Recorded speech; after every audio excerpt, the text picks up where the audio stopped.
मेरे दोस्तों, इंसान को कुल अकल भी मिल जाए तो फिर भी अल्लाह की हिकमत का वो इहाता नहीं कर सकता। रब्बे करीम को ज़्यादा पता है कि हमारे लिए कौन सी चीज़ बेहतर है और कौन सी चीज़ हमारे लिए नुकसान का बाइस है।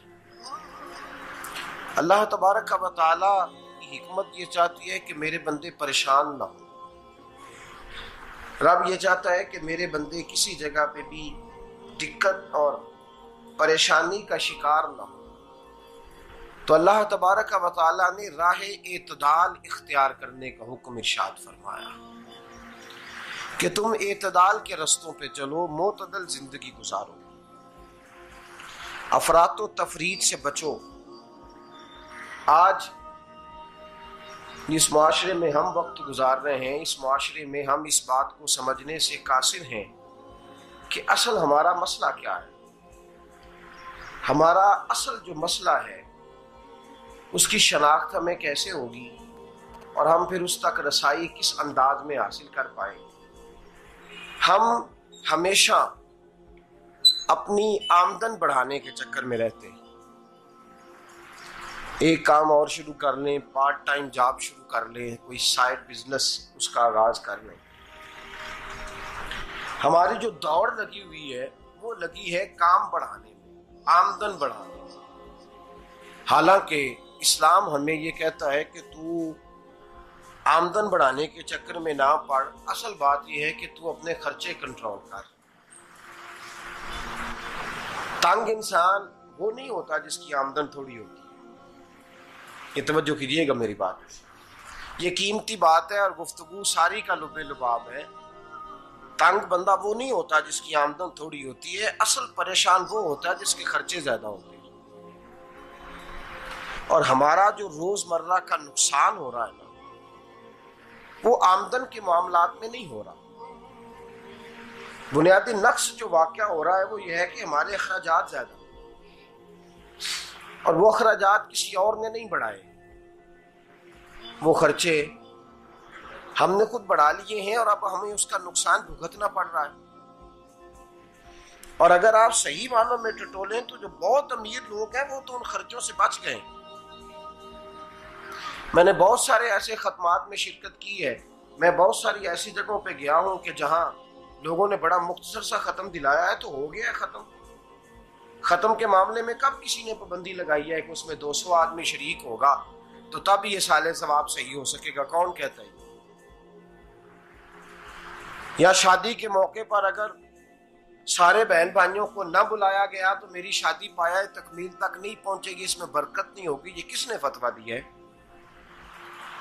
मोतदल जिंदगी का इस्लाम हुक्म देता है।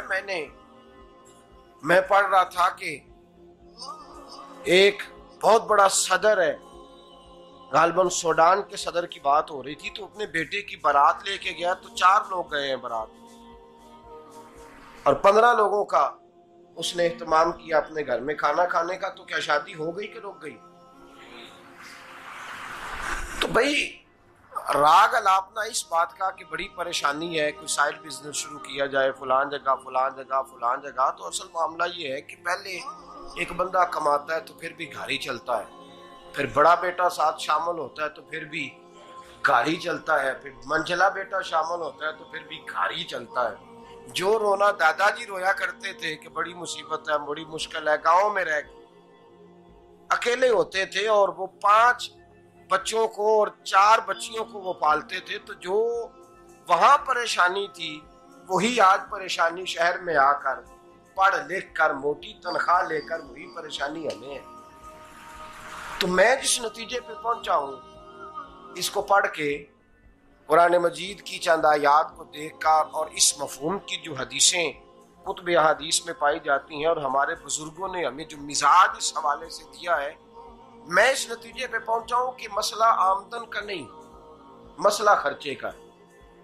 हमारे खर्चे बुनियादी तौर पर ज्यादा, और अगर फिर हम ज्यादा बोझ खवातीन पे डालते हैं कि वो मुतालबे ज्यादा करती हैं। और अगर आप मुझसे पूछें तो खवातीन की भी अगर किसी जगह कोई आदत खराब होती है तो उसमें असल किरदार उसका होता है जो वो आदत खराब तो क्यों अपने गले से उतार के आप किसी के गले में बात डालने के चक्कर में हैं? वो खवातीन की तबीयत नहीं ऐसी है। असल बात यह है कि हमने आदत डाली है, हमने ये मिजाज उनको दिया तो उनका बना है, न कैसे बन सकता। तो एतदाल जब तक जिंदगी में नहीं होता, पानी प्यास बुझाता है, लेकिन एक गिलास ही हो तो प्यास बुझाता है। बाल्टी को मुंह को लगाएगा तो कपड़े भिगो देगा उसके। हालांकि पानी बुरी चीज का नाम, नेमत है ना बहुत बड़ी अल्लाह की, लेकिन प्याले में ही अच्छा लगता है। कोई मटका मुंह को लगाएगा तो तंग होगा, प्याला ही बेहतर है उसके लिए। तो मेरे दोस्त, मटके से भी बाज़-औक़ात काम चल जाता है, लेकिन अगर कोई कहे नहीं मुझे दरिया ही चाहिए तो उसका तो घर बह जाएगा, सारा घर बह जाएगा उसका। हमें दरिया काबू करने का मूड बनाया हुआ है, तो इससे घर बहा करते हैं, इससे घर बना नहीं करते। घर प्याले से पानी पीने से बनता है। अगर तू दरिया पे कब्जा करने का मूड बनाएगा तो घर बनेगा नहीं, घर बह जाएगा। आग ना हो तो खाना पक नहीं सकता, लेकिन हल्की आंच से खाना पकता है।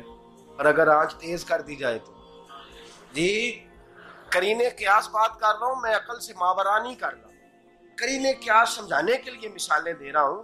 हल्की आंच पे खाना पक जाता है और आग तेज हो तो खाना जल जाता है। तो खाना उतनी देर खाने के काबिल रहता है जब तक वो हल्की आंच पे पकता है। तू जितनी मर्जी तू कहता है नहीं मेरा गुजारे नहीं, आग तेज होनी चाहिए, तो मियां जल जाएगा, जल जाएगा। हवा न मिले तो सांस नहीं आती, ठीक है।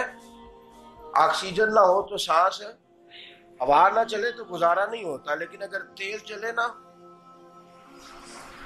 अगर तेज चले तो आंधी और तूफान बन जाए तो छतें गिरा देती है, जाने ले लेती है। हम हैं तूफान के चक्कर में, हम हैं दरिया के चक्कर में, हम हैं बड़े नाव के चक्कर में। तो मियां हल्की आंच ही अच्छी है, याद रख।